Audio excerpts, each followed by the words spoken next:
All right, we're starting the recording for the Power Hour for December 22nd. Today we're going to go over a couple things that people asked me to talk about offline, and we'll also go over some tips for 2016 and how to make it a great year. So first, there's a couple things people asked to talk about. One was, and I talked about with Mario a few minutes beforehand, but I want to have an open discussion about it, is asking in an offer for a different compensation than what is offered in MLS. You'll occasionally hear from an agent or a realtor on the other side, on the listing side, that it's a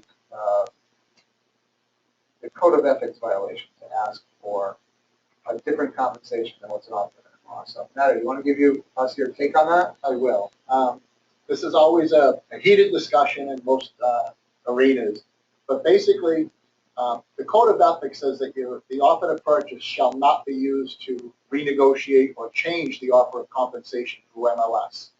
The Code of Ethics has their rules, and so basically you can't mess with that, or somebody could be found to have violated an ethics code. So using the offer is not the best way to do it. A couple of different things. In MLS, it's an offer of compensation. It's called a unilateral offer. If they offer out whatever percentage it is, 2.5% or 3% or 3.5%, and you accept that by calling up and making an appointment to go show that property. Once they offer it and you set the appointment, that's considered to be an acceptance of that. So if the offer is something, let's face it, the only problem is when you're dealing with somebody who's cheaping it out. When somebody offers less, or 1% as a co-broke offering to a buyer's agent, they'll basically not going into that situation happy no matter how you look at it. You should first say, listen, I would love to show you property when you set the appointment. However, I reject your offer of compensation. I mean, it's a unilateral offer. You reject it before you even get in. And at that point, when you're talking to them, I follow it up with an email also, or maybe start with an email and say, I reject your offer of compensation. Should my buyer clients be interested in offering anything for the property, my commission will be part of the offer as a special condition or an addendum. And then you can just write it in. So that's the simplest way to handle those low offers. The problem with that is, then it becomes, you have to be careful with no matter how you play with commissions, because for whatever reasons they cheaped it out, and you're not on the other side. You don't have control of the seller, and you don't know how those conversations go. So you have to be really cautious. If you reject the offer of compensation, say it's 1% offering, and you put in your offer that you want the seller to pay your buyer client 2.5%, because you rejected that offer, whatever that offer was doesn't mean anything. And because you're putting yours in as 2.5% in the offer, that's a condition of the sale, and that's negotiable. So that could actually be negotiated down to 1.5%, 1.75%. So use extreme caution whenever you do this, and make sure that you always have your client's interest at heart, and keep what they want first. So don't always go in here, I'm demanding 2.5% or 3%, whatever it is. Go in here and understand it's a negotiable item, and you have to proceed with extreme caution and always do it professionally. Because if you start fighting with the other side, you're probably going to hurt your client. Sermon for today is over. Agreed. So if you were to put it in the offer, what language would you recommend? Basically, seller to pay, if it's a 1% and you want 2.5%, seller to pay 1.5% to Exit Realty Partners for completion of fulfillment of buyer agency agreement. It is short and as simple as possible. Say on top of what's being offered in MLS. Yeah, you could say that in addition to. Total. Yeah, you can spell it out like that for a total of 2.5%. Good. The next question was, and I'm not sure exactly what she meant by the question, but is how to go about negotiating terms following inspections. What's PC, what's effective, what's not? How do you? What are the best ways to prepare your buyer for prior to home inspection for not asking for. What's your? I basically precondition my buyers that offer the purchase, the section that deals with home inspections. It gives them the right to back out of the deal should there be any new stuff discovered. That's what it does. It gives them the right to leave the transaction. Most agents and many home inspectors think that, oh, now it's time to renegotiate. Yeah. They try to renegotiate because the roof is old or the driveway's old, or something that is clearly obvious when they've seen it at the first time. So when my buyers try to do that, I remind them of our original conversation and explain to them, listen, I pointed this out when we looked at the house. You definitely saw it. We can try, but this isn't an opportunity to renegotiate. We'll try. I'll do whatever you want me to do. So I'll precondition them that it's not a renegotiating stage. That's the first thing I try to do is help them understand that it's a bailout clause in case there's something really serious that we didn't know about. Favor. I just have to look for them. You keep the entourage. I tell people if you want someone to come, that's okay. If you want a father, don't preach it. Right. They do it for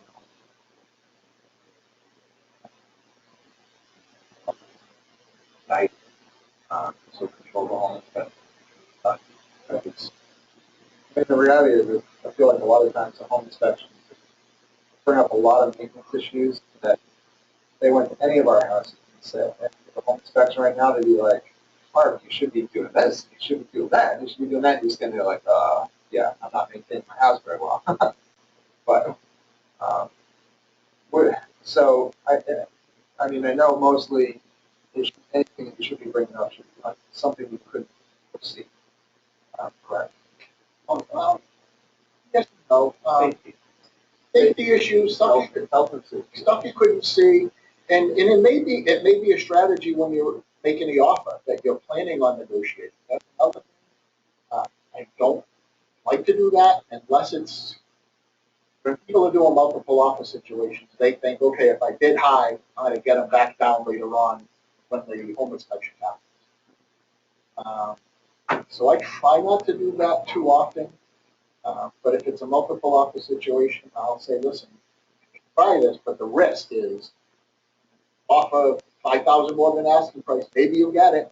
And then when we do the home inspection, I know there's some defects, but if we stretch it out for 10 days, at the very 10th day of the home inspection, and then we ask, they may be more likely to work with us versus going to the next offer. But there's always a risk that they might just say, yeah, forget it. We're not doing anything. We're going to the next offer. So in negotiations, when you're representing the buyer and they have something, issues, and they want money back or something, I always, with their permission, of course, I always say, why don't we ask for them to repair, replace, or credit us some money? So we give them an either-or situation, give them the idea that they've got some control. Whatever number they're looking for, I always calculate what it might cost and ask for twice. Hopefully. Okay. That's pretty successful, mostly. Sometimes the people just say, no, we negotiated with you at the offer. We're not doing anything else because that was clearly obvious. On the seller side, have your disclosure.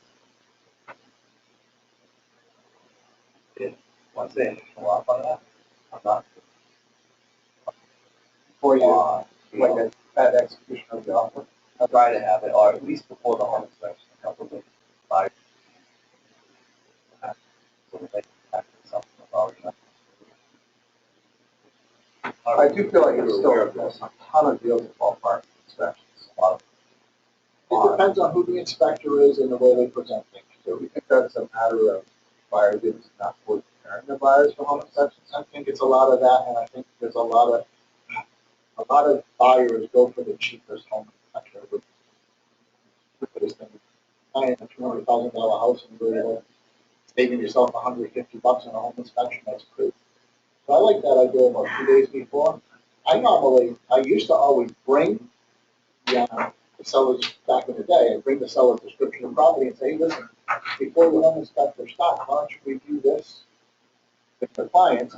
That way there, if there's anything there that they want to have looked at special, they can be. I like to do that right into the I mean,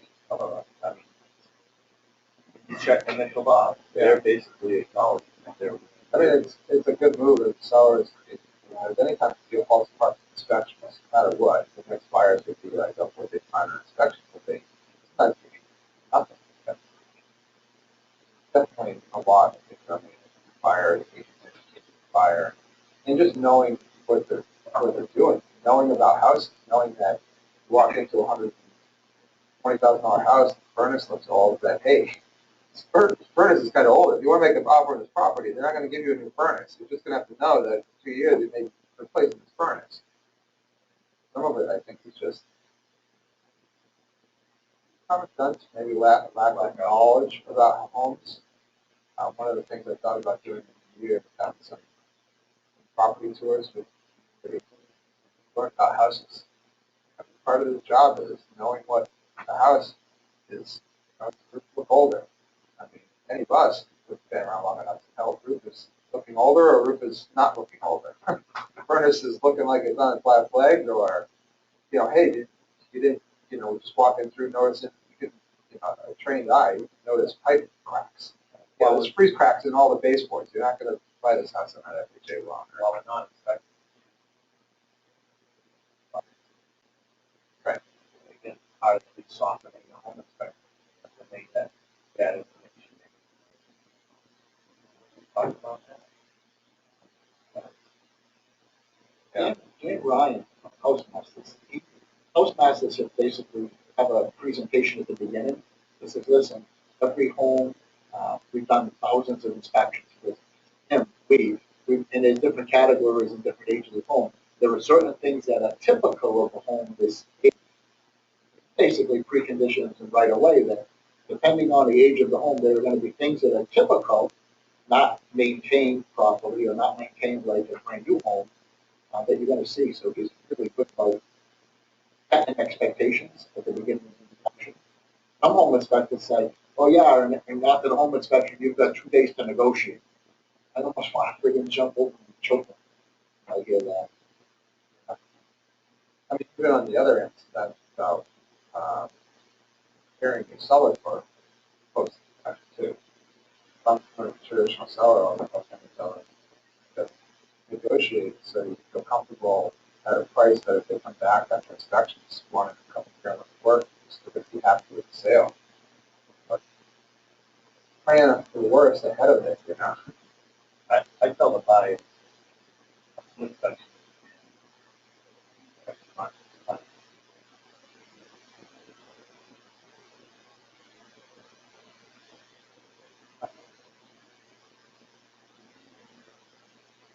Something that you do today, tomorrow, a year.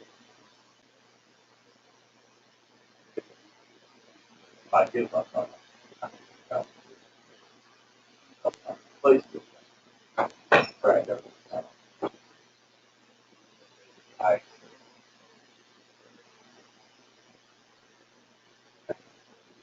Similar thing happened with my house on Tree Drive where we lowered the price because he stopped doing repairs and just wanted to sell the house.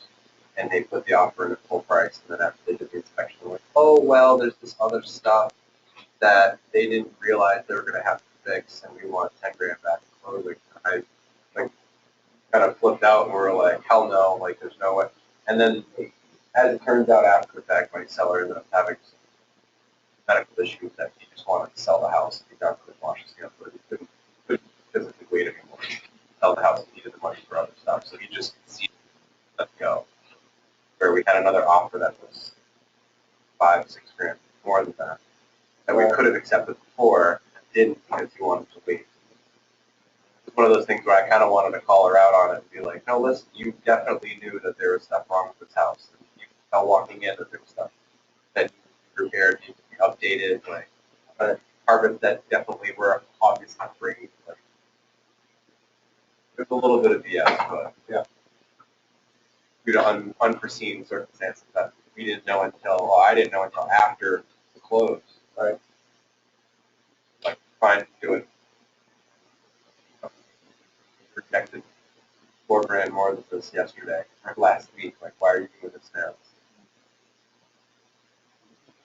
Buyers to get buyer's remorse, sometimes right after the offer, sometimes it shows up at the home inspection. Either they don't want it, then they're gonna ask for things that are underneath, it's typical at home. $45,000. Spent that one yesterday. 45? Yeah, No. $45,000. After inspection. $45,000, 36 days after accepted offer. What? Which house? Oh, Which house? my three-family that I'm selling, so. The Monday they called, so they said, so we'd like to ask for $45,000 off. I said, that's interesting. So I just kind of like laughed where it's going. What you look at, which one will be the number? Well, basically want to rebuild the entire foundation. Which probably been there for 128 years. Or nowhere. It's going anywhere. They're like, oh yeah, well we're gonna send you a sketch of. We had a contractor come out and do a sketch, frost walls and vapor barrier, and 3-pointing, 3-4 at the time. Like really, for a projector, you can go all into this, huh? Yeah, okay, send it over. So I look at it, and Kristen's uncle, all he does is foundation work. Look at it, but they are trying to. It's a money grab. Right. So they're like, we want you to reduce your price by $45,000. I said, you guys can show off. So Yeah. it's all situations. How educated is the buyer about properties? How educated is the seller about properties? How much have you spoken to them about what buyers are going to try to do, what their mindset? It's kind of a psychological chess match with money and house assets involved. Because some people treat it like I have to win and personality. I think there are agents I will have to accept people off of somebody else, but this was funny. I agree completely. Agent was from Bridge Street in Boston. Their dad to make the phone call and ask for $45,000. I said, hey, look, man, nothing personal. It's all business for me. It's an investment for me. I appreciate you having the guts to make the phone call. It's not an easy phone call to make. He's like, oh, thank you so much for not swearing at me up and down. Like once he understood I was fine with it, he's like, oh God, thank you. Oh, thanks for not swearing at me and The telling me off client and and cussing me out. and stuff, but the reality is Yeah. you're just a messenger. I said, look, it's just a case of sort of like the novice investor.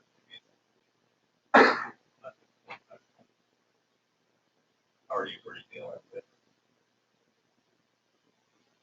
I did a home, the worst I ever heard was $30,000 off after a home inspection. They were just saying, yeah, we want it back. I mean, we knocked that down to 8. Yeah. They asked for 30. Yeah. And I said, damn, I wonder if this person has a nice to ask for double what we expect. Asking for a lot. You're asking a lot. I can respect it. As an investor, like being an investor first, then an agent, like coming into this whole business and doing this for 10 years total now, it's like, I get it. I understand why you're asking for a ton of money. If I said, okay, well, how about I give you $10,000 off? That would still be a win in their book. Yeah. So, you are. And who knows, you'll still maybe come around and go, all right, we looked at 15 properties before yours, we like yours the most, now we've got another 5. $45,000 isn't like a negotiable number. No, you can't even work with that. When you get that, it's almost like, okay, I'm done, I don't want to talk to you anymore. Yeah. If they came in with 10 or 15, maybe we can work it out. Sorry, we could have that. Yeah. I recently had one, it wasn't $40,000, but it had 35 items on a, like 7 pages. And it's a lot of work, you're like, okay, let's say yes to this one, no to this one, yes, no, just walk right down to the list, and by the time 7 days went by, after all, so, but Yeah. Like, I agree. You're gonna have more people. Yeah. You're gonna have more people. I hire them. final punch list.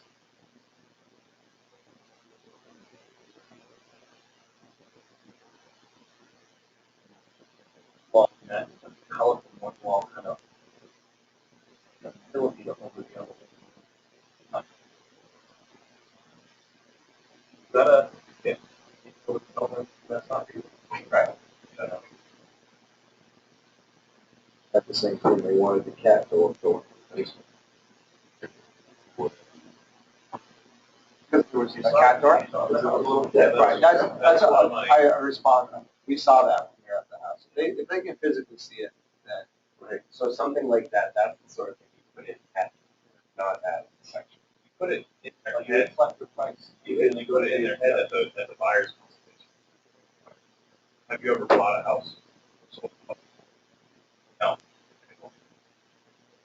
If you don't go, get ammo from the home inspection and just start mowing down the seller and items. And you just bring it to realization, say, listen, and a lot of times when you get hired, if you do repairs and do some work on houses, you know what's going on. That hollow core door, Home Depot, Joe Wen, without the frame, just the door itself, $29. Right. 30, 32. That's what I told her. I said, That's it. I said, I'll just replace it. Take Yeah. 15 minutes. Crazy. Yeah, that was construction background. It's awesome for you. Hammer in 10 minutes and you put a new door. Right. Ting, ting, ting, ting, ting, ting. Well, a lot of times we get this stuff. I don't need all that time. I just want to go with the big. Still with it.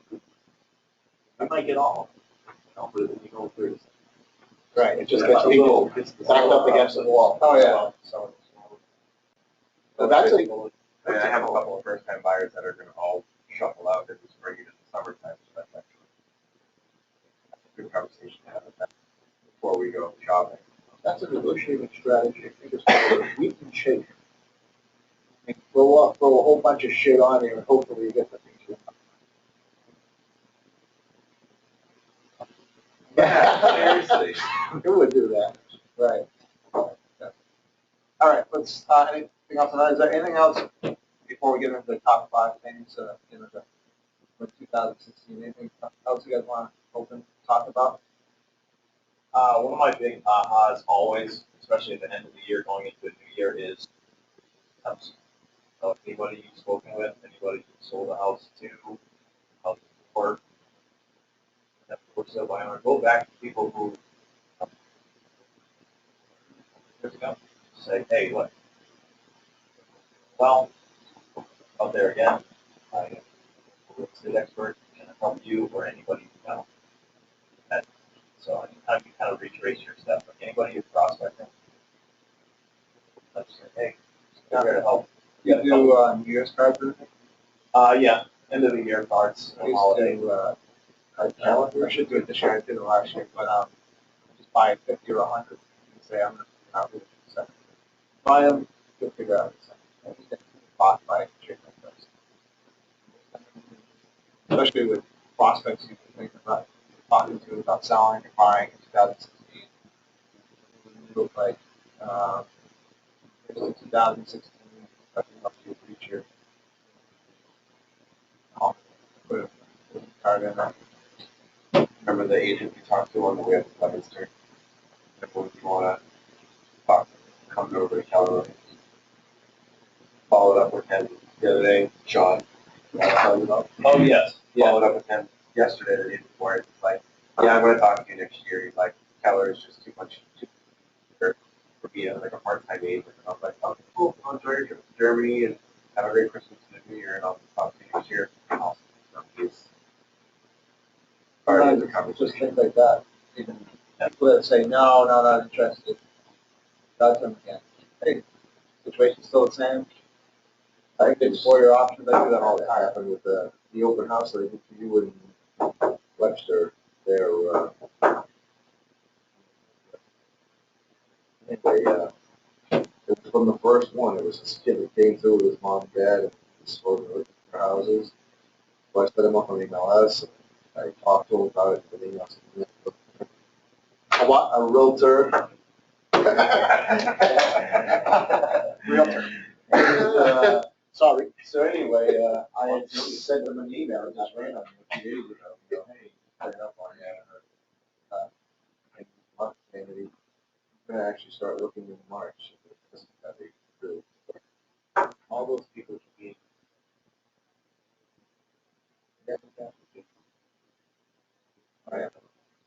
Pretty rare that the time you meet them and first talk to them, that they're gonna be ready to do something. Right. Right, just that kept. The wins are in the ball ball thing every once in a while, you know, send them a Said call. that. I don't Zig know, Ziglar, they just come or in here, even though he wasn't responding. Like that, right. And then, but I finally did It was send over him an a hour. thing. Not even 2 years. Yeah. Like 2 weeks in the answer. Whenever you're ready. Magnets up here today, My daughter lives in the house. I'll be sick. All right, I think a thank you note. Hey, at the end of the year, as I look back at my year, had a great year, thanks to people like you. I just want to thank you so much. I appreciate it. Trust me. Something very short and simple. Yeah, that's all you need. Just a little thank you note. Will it give you business? Not today. $5 Dunkin' Donuts gift card for like. Finding the pictures really good. Our Christmas card. Very possible. Put that in. Go picture for my wife's. Or, you know, send out to my customers. Usually. Hail a business card. Oh, yeah. Sure.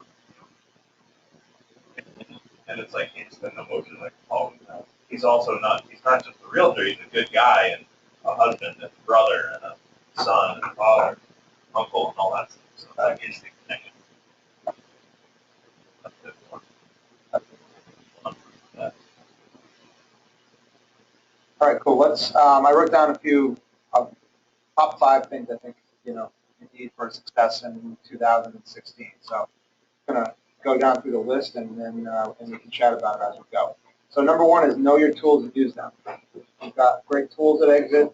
The percentage of people that use all their tools is lower than you probably expect. Corporate will tell you the same thing. Like, we have these great tools, 10, 15, 20% of the agents use them. The best ones are, through the Resource Center. Obviously, you have .loop also. Some of these, if you go on to any of them, you'll find training links for videos, like key listings under the Teal Tools is where you go to find your tools of success. Pop over there for a second. Listings is probably the biggest one. It's part of my top 5 is differentiation. It's a great exit differentiator on top of whatever you're doing to differentiate, but use it. If you log in here for the first time, there's a webinar on how to use it better than I could ever teach it. I teach it every Friday. When you log in, you'll see it right at the top. You can log in. You can get on the webinar every Friday. I would take it every few months, take the webinar. Make sure you're using all aspects of the tools. So make sure you're using that. The video that goes along with it that's on exitsellsfaster.com. Make sure you're using that. You have that in an email to go out to potential sellers, for sale by owners. Put it on flyers. These are some of the tools that are set up for you guys that are there, and they work incredibly well. The other one is Promo Shop. That's the eDrip marketing campaign that was internal to the market leader. It's now you have to go to the Resource Center to use it, but it's an incredible tool. It's so easy to use. You just add your contacts, set them up on drip campaigns, stay in touch with them. Again, there's a lot of training that's available through the site once you get on, but it's just another great tool for your business. So your top 3 of those, eListings, Promo Shop, .loop are probably in your website. Or if you know how to use those tools well, you're going to do well. You just have to use them and promote them and make them part of your business. So that's a big one. Make sure you know your tools. If you need to spend some extra time training in the next few weeks to just get up to speed on them, make sure you do that.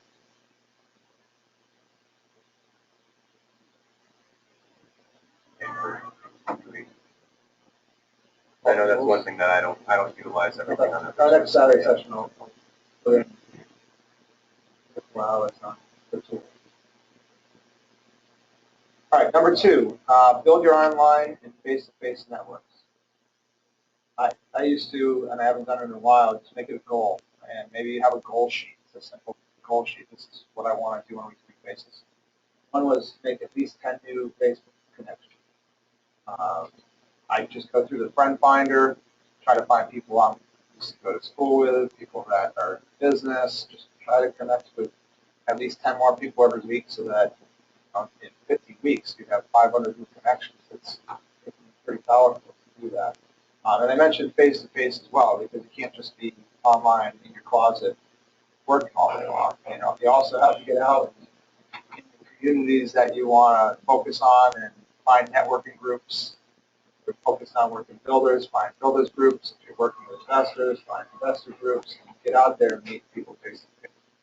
Face-to-face is far better than online, but online is the kind of stuff you can do at 9 o'clock at night when there's some stupid TV show on and you're fooling around. That's typically when I do that kind of stuff.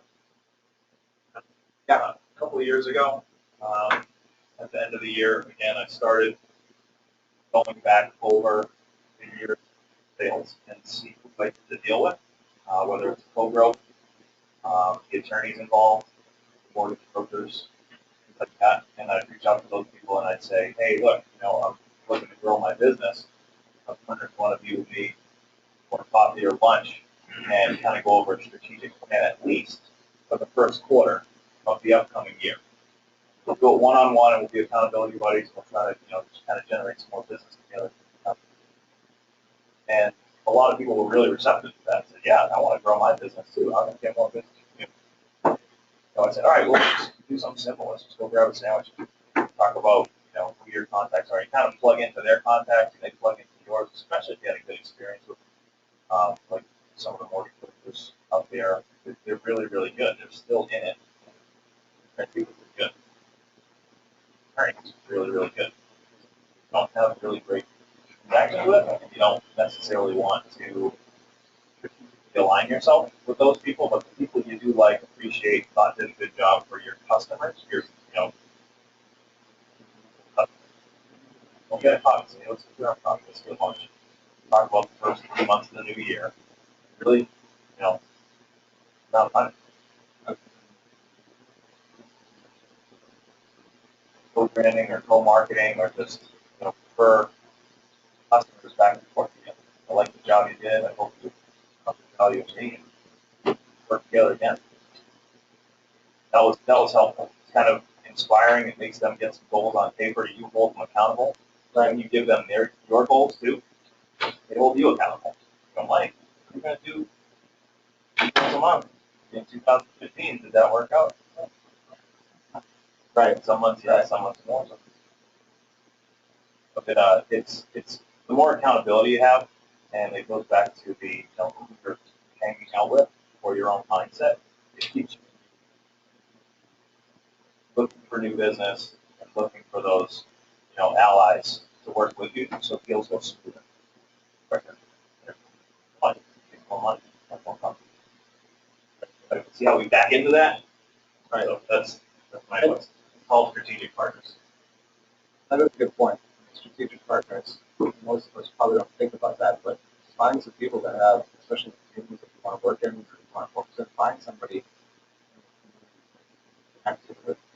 Timmy Benoit used to say everybody should have their dirty dozen of people that, you know, at local and state level that you want to interact with. It's like people say, if you want a high-end real estate business, go join the country club, or, you know, you gotta get in and around the type of people that you want to emulate what you want to get the business from, or have a lot of connections.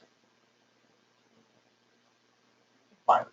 A great place for connections is go to McDonald's or a local sandwich shop or breakfast shop. There are people who go to that place religiously every day.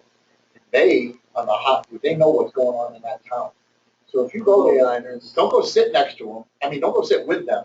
Sit next to them. Just take your time, have a lunch, and, you know, play on your phone, and you'll hear them. Someone will talk about real estate. I'm sorry, I mean eavesdrop, but hey, listen, here's my kind of. You might get a business right then and there, but at the very least, people that you know, hopefully you might know somebody that have a connection. Funny, but people always talk about buying and selling real estate. It takes a logo when you sit in here and just talk to somebody. Always, Johnny's always saying, you know, share lunch. Well, you know, when they're sitting down having a meal, breakfast or lunch, they're talking about important decisions. Maybe not what they're doing, but somebody they know.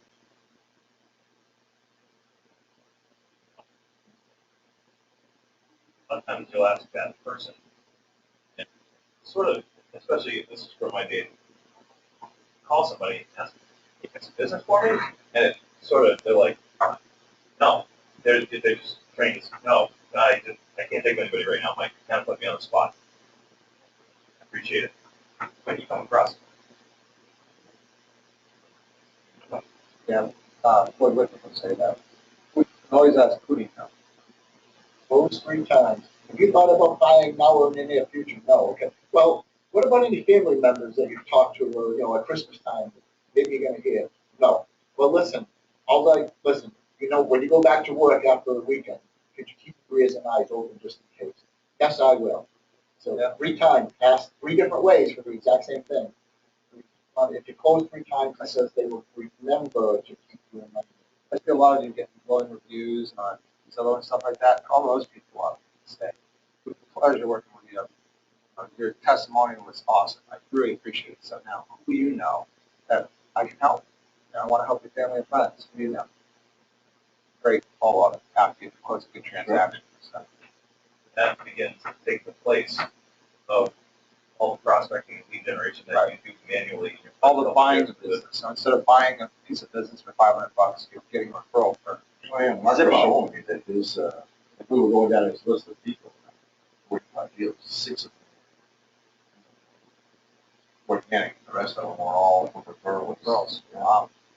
That's, you know, if you've been in the business, definitely want to look at that on a yearly basis. How much of my business is coming from referrals? Right. How did I get those referrals? I look at each sale and say, how did I get that one? How did I get that one? And you know, keep going back to those sources. Well, I started with a spreadsheet. It's just for Okay. buyer, seller. Good.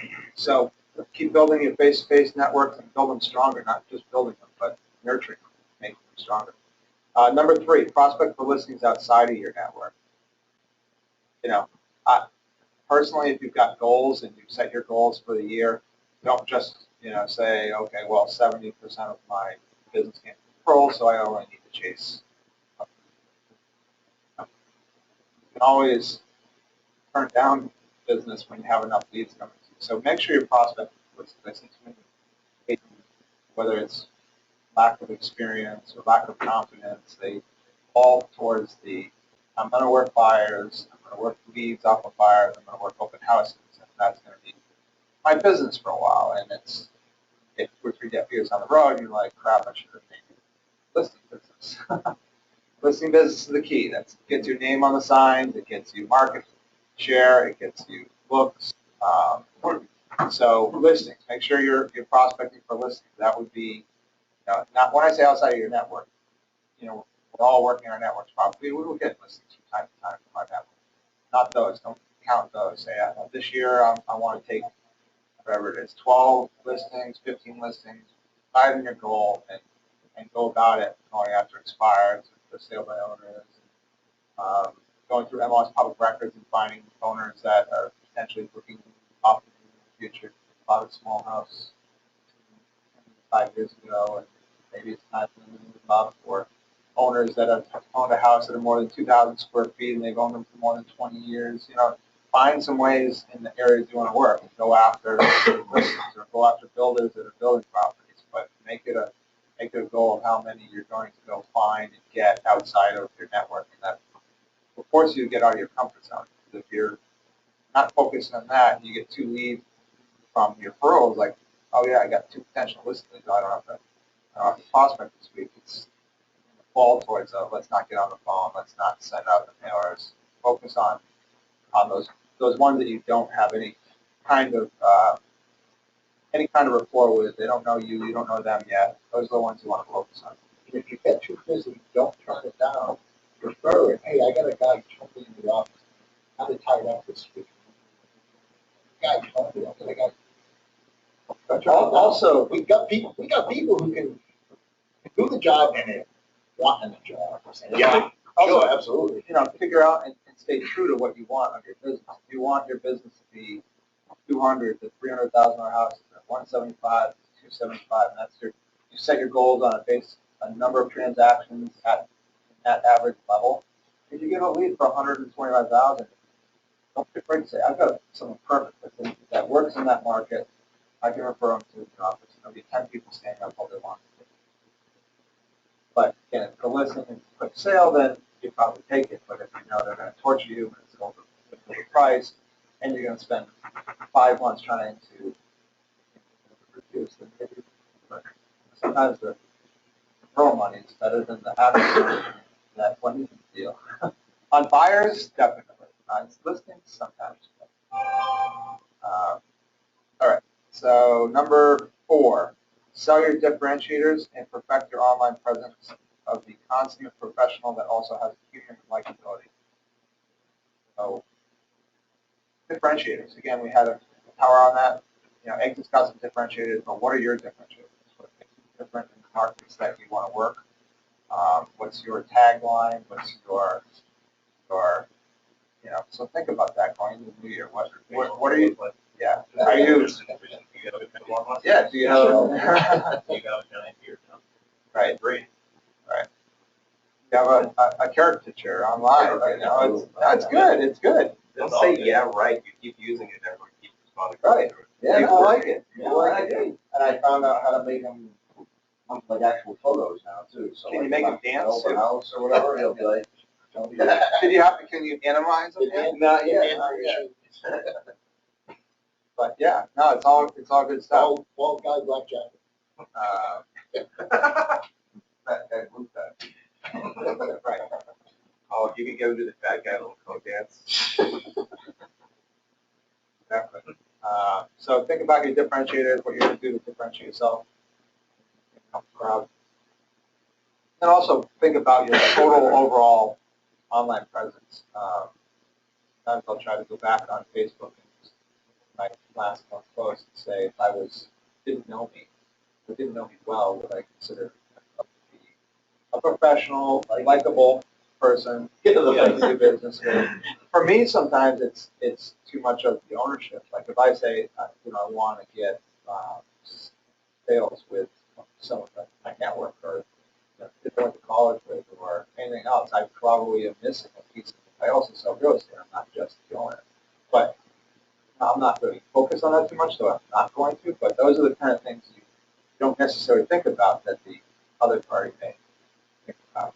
And it's ask yourself, when was the last time I kind of put out on Facebook like, hey, you know, looking for businesses up because you know if you don't ask, sometimes you don't get. So if you have friends or family or acquaintances that might think you're too busy, or you know that happens a lot. Like, oh, you know, maybe you're too busy. I thought you were too busy. Like you're selling a ton of houses. I didn't want to bother you. Or I had a simple real estate question. So I went to someone else that wasn't as busy as you. But hey, I ended up visiting my house. You know what I mean? So sometimes you have to put out there that hey, I'm available and I'd love to help you out, even if it's a simple question. We do it every once in a while. I would say I could do once a month. I don't think it's overboard. I think it's enough where, you know, and I was called a couple guys online, Matthew, one of them, he's a big guy, and he recommends even more often, you know, post, he said post something 3 times a day. But a lot of people that are busy have such big connections that they're not going to scroll down and see your post. So what times a day you do it, too. Because if you're someone busy and they scroll down, you know, a half a minute and don't see your post, and you're not getting effective. So think about, you know, what do you look like online? The you or you that said to comment on posts, like put a post up in the morning and then comment on it in the afternoon. Because it brings it back up. I mean, even within our own private Facebook, we all do that sometimes. Okay, definitely want to do that. But yeah, like if you have a post in the morning, like open house this weekend, you list and then intentionally leave the detail out and then just comment that detail at 6:30. Right? When everyone's out, home, eating dinner, sitting down, maybe they pull their phone out and start scrolling through, and then that pops back up to the top. Just one little thing to make it refresh without having to share it like 10 times so that it shows up. You don't mind if they think we're stupid, I mean, you just want them to see it again. Okay, well, don't make it something obvious like house needs new front door. Yeah, But like, we did one Friday or Saturday going into the weekend. Listed lunch, we had no. So we listed the listing. And in the photos, it's cool details of the house, and then at the end of the day, oh, did we mention that it was 100% financing offered?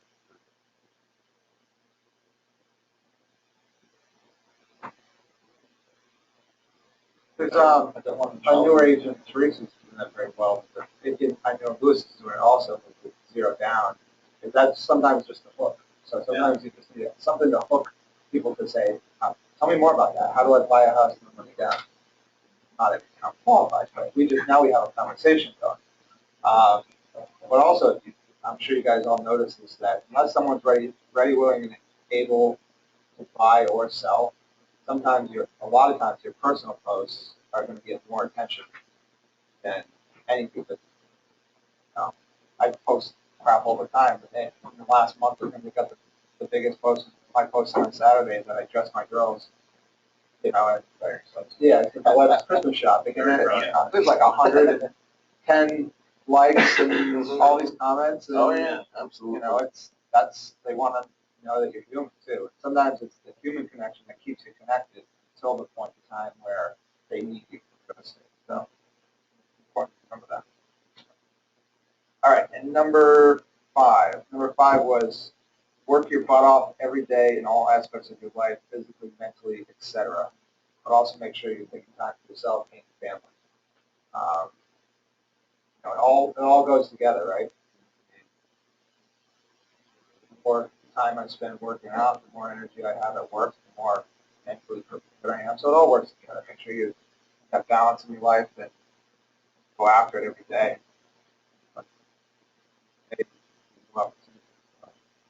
When it was slow in 2012, I wrote my first ebook called 60 Balance in and it's short. It's like 25 pages. And I had it free on my website for while you just download it. I don't kind of read it. Pretty hard to talk about. But it's little things like that. It was like every day we're trying to create the perfect day. What's your perfect day? Okay, so I showed 2 houses. We wrote an offer, got accepted. Went to the gym in the morning before that. I ate well. I met a friend for lunch. Went home, cooked dinner for my family. Read the kids' stories, put them to bed, and had a glass of wine with my significant other, had a great conversation. Felt great. That's like an ideal day, right? How easy is it to do that every single day? Chaos ensues from the second the alarm clock goes off, or your daughter's screaming for you from the other room. Like, what's happening? The dog's taking a pee on the rug, and my daughter needs to change the diaper, and she's up, and I don't know what's going on. I have to go to the bathroom myself at the same time. And if breakfast is burning on the stove, right? You're shut out. You can't. So you try to rein it in and go, okay, let me get very disciplined. Productive days, especially during work. There's other things you got to do. That somewhat give you a bit of emphasis. Try to work out a little bit, at least 20 minutes. That usually creates some patience for your day, because as we know, we've got attorneys, buyers freaking out, mortgage brokers asking for that big thing that clause needed now. Appraisal went down in Georgia on this kind of stuff. Good for me, anyways. Mental therapy than anything. But Gym is good therapy. You can just walk. yeah, just a tiny bit. I mean, Tracy and I even worked out when we went to convention. It's just like, Well, that was to get out the beer. yes, but we needed that balance. I took the time. I said, look, I'm going to skip this one session here, and I went and booked the massage. I got like a 70-minute massage and he said, I was just ready for rain after that, so. I don't go to the gym, but I've always got a project at home and my family. So I get up there first thing in the morning and I work for 2 or 3 hours. Oh, the hammer is very there. Doing whatever. I mean, Sledgehammer. whether I'm ripping out windows or scraping floors or painting radiators, whatever it is, it's just something a little bit different. Take your line somewhere. You shut the real estate Yeah, mind you off. gotta shut the It's real your work. estate. You have to. Yeah, shut the real estate That's off. a tricky thing to do as we get busy, as the markets come back, and everybody's busy, you know. Very close to these houses. When it's advertised, it's freaking crazy during the day. So whatever you can do to shut that down at night and plug back into your family helps some of that balance. My phone has been going off in the back of the underwear drawer from 7 at night till 7 in the morning. Right. Or a couple in the high. I got a call last night at 9:30 from a Remax agent. I look at it, I go, okay. The one night I decided to hold on to my phone and I shut down at 8 o'clock. That's you my have to. time. You And turn, if it's that, what do you call it on? Airplane mode. No, Do not disturb. the do not disturb function. Set the hours, set the parameters, especially this time of year too, holidays. Do what the Because if people it's you a love. stressful call or Oh, yeah. email, it sets your whole, the night. You really go doing one of sleep. these, but watching it across the room, because you don't want to deal with it this time of year, right? No, we all want business, we want to be successful, have money, that's all well and good, but there's Most gotta be things will balance. be okay if they're answered tomorrow morning, Yes, right? correct. Yeah, there's nothing we It's can still do gonna be tonight. there The- tomorrow morning. The lawyers don't start until 9 AM tomorrow morning. If we respond by 8 AM, we're way ahead of the lawyers. Bankers, same thing. Yep, exactly. The banks aren't open. Oh, That's why I like working out in the morning. It's like, what can possibly blow up between? Nothing. Remind me, and if you guys have a pen, write this down. Tracy and I have read it. I don't know if anybody else has read it. Tim Ferriss, 4-Hour Workweek. You and I have had some conversations about Yeah. this. It's a great, it was a great chapter, and I think it's like the 3rd or the 4th chapter, where that kind of, test the water to turn into like a 2-year-old again. Just tell everybody no. To an extent, of course. But you have to kind of set some guidelines for your own life, otherwise you're just guilty of being everyone's beck and call 24/7. Friends, family, especially around the holidays, come to our house, Like, we're the Christmas nomads, go just like that stuff. I'm frankly tired of pleasing everybody. And I said, no, we have the baby, you guys come to our house, right? Hey? Otherwise we're not coming. So put your foot down in certain areas, but another. So tell everybody no, and then what? It's not. I know. So it's a personal experience I had. You kind of let a little bit. Like there's one agent right now who calls me 5 or 6 times a day on stuff, and it's a little overkill, and I get it because it's like one deal he has going on. Right. So I told him maybe a couple weeks ago. I said, look, paperwork part of the transaction. You're going to want to talk to Kerry. Kerry handles all that. Don't call me. I have no idea. So he still continues to call me. So I just let him panic until he gets out of that mindset, like at night. Work, call and checks on the deal. 7 o'clock, 8 o'clock, and I just let it ring, and I watch the texts come through, and I watch the emails come through, and I don't answer intentionally. Knowing in the morning, I'll give him a call at 9. Hey, cool, what's up? I'm just checking. Everything's fine. Talk to you later. Right, now Have a good day. I mean, that's true. You've got some agents in it that they work full-time day jobs and they want you to work at night. And you're like, no, I'm in the business.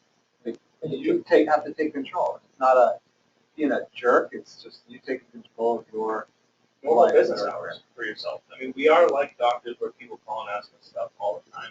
But again, put your foot down. And so the antithesis of sort of setting some real rigid guidelines for your own life and balance is being at everybody's beck and call and then making yourself sick or exhausted or, whatever.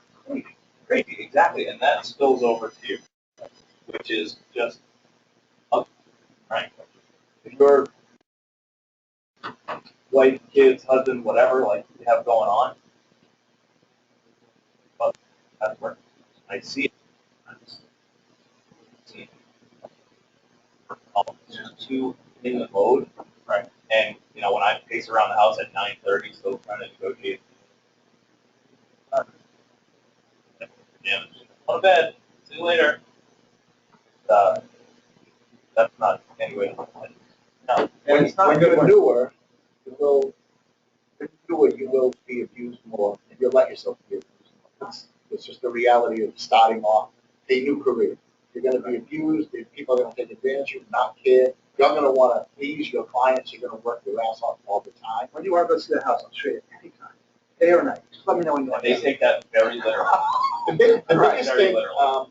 that I forgot who said this, if you have family, spouse, kids, schedule it. If somebody says, can you show me this? Your answer is not, no, I've got a soccer game with my kids. They don't need to know what your thing is. No, I've got an appointment scheduled. That's it. I'm not available at that time. People will respect you more if you say, no, I've got something already planned. You don't have to tell them what it is. It's none of your business. Do not take away, they can take away nights, weekends and stuff during the school year, I guess you call it. Because every Friday, Saturday, and Sunday, I am at the beach at my house in Rhode Island. I will not give that up. So when my wife says, "Can I come tonight?" I want to get an appointment. She just any kind of bad attitude. This. Remember, every single weekend during the entire summer, we're down in Rhode Island. Get off my back. That's another good point. Do not let your significant other spoofs or children beat the crap out of you. They will say things that will wear on you. When you're stressed enough about doing a job, if they're not support, I don't care if I get support, I just don't want to get beat up. So when I get that little bit, I turn it right around and says, excuse me, have this house because of my career. Have a house in Rhode Island because of my real estate career. Let me do my job. That's fine. Right. I can say that. Something you need to say. Yeah, I mean, at some point you just need to say, listen, this is my career. Once I get it up and running, then you can say, I need more time. But right now, I really got to focus on this. I appreciate this. Then it is up business on them. And starting out, I lost a lot of time chasing it. At a time. I love it. You gotta work hard enough so that you give them a reward after a few years. Yeah. Other than that, you don't want to grind for 20 years. We take mini vacations. The mini vacation I look at is, at a certain time we just shut it off. I go play with the kids and go do something for a couple hours. My phone's away. It's a mini vacation. Don't be thinking about that deal when you're doing that. Put them up on a slide, push them down, catch them at the bottom. Whatever it is that you do with your family. So don't be one of those parents at the park that's like, oh yeah, come on, swing for My kid's hanging off the slide like that, ready to break it. The kids will, the children especially will know when you're not giving them full attention. Yeah. You gotta give them that attention. They deserve it. I mean, these are the worst because you can just get right back in the real estate with one click. You're like, oh, that's a freaking email. Oh, that's an offer. Oh, that's a counter offer. Oh, that's a problem. Every time you check one thing, it leads to about 4 tasks. You'll help in this business. That's a hard discipline, and I still haven't perfected it. Is batch email. They check it 4 times. Schedule one meeting once a year. I used to do it noon and at the end of the day, and you a lot of paperwork, unfortunately, now, because attorneys and mortgage brokers are sending us things and execute it. So if they send you, if you're checking it at noon, let's say, and 5 or 6 when you're wrapping up your day, and mortgage broker sends you, let's say, you know, they were circulating a CD, right, for closing, and I retrieve your agent number, and send it to you at 1. I don't check my emails until 6. Back to that. So you might be able to get it by the next day, but chances are, Now you're working you for could seven. screw up the timeline. And you don't want to be the one in the transaction to screw up the timeline for your customers. So that's again, part of that anxiety of, I can on this right away. So me, off, back of the underwear drawer from 7 to 7. Look, I can't even just sit there and relax and watch TV. Doesn't stress you out. Like, You know when I get most stressed out is if I go to a long meeting. If I go to like a training or a long meeting and I'm haven't had a chance to like get in return calls, that's when I get most stressed out. Yeah. Because I'm like, oh, what's blowing up on the other end of that? It is hard, but it's just when you have to learn, otherwise it's just.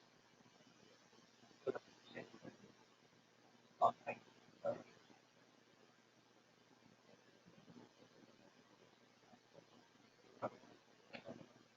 And something behind moving around. But the flip side is, while we're 24/7, I tell as I tell them, like, what occupation do you? Not so a lawyer, a doctor, civil, pharmaceutical, everything.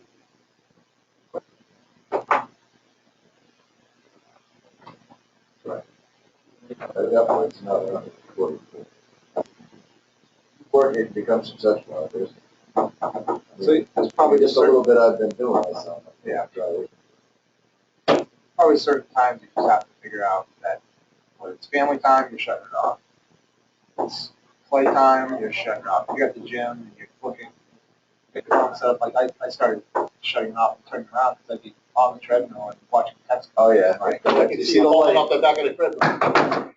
you know, and then you're like, should I just jump off for a second and answer this? And I'm like, what am I doing? Right. Flip it over so you can't see the little light. Right. In prospecting time, if there's prospecting time, that's why they say schedule your prospecting time. And don't look at your emails. Don't return calls during that. So we can Oh, I know. Right. So the trade-off is more pros and cons.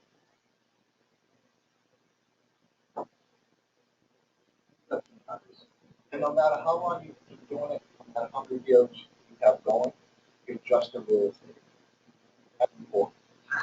If you died tomorrow, if you died today, would that deal still come together? So don't put that pressure on your head or on your shoulders that I have to be there at every minute. You have to realize that, even if I screwed up and didn't show up, somebody would pick up the slack. I'm not telling you to drop all the deals, but don't take it so much where you're beating yourself up, not sleeping at night. Big old microman. So do the best you can, but understand I'm just a real estate professional. You're not the home inspector or attorney, the appraiser, loan originator, underwriter. You're not everything in a transaction. So I did my quarterback with a Tom Brady. Roll it, but every once in a while it's okay to get sacked.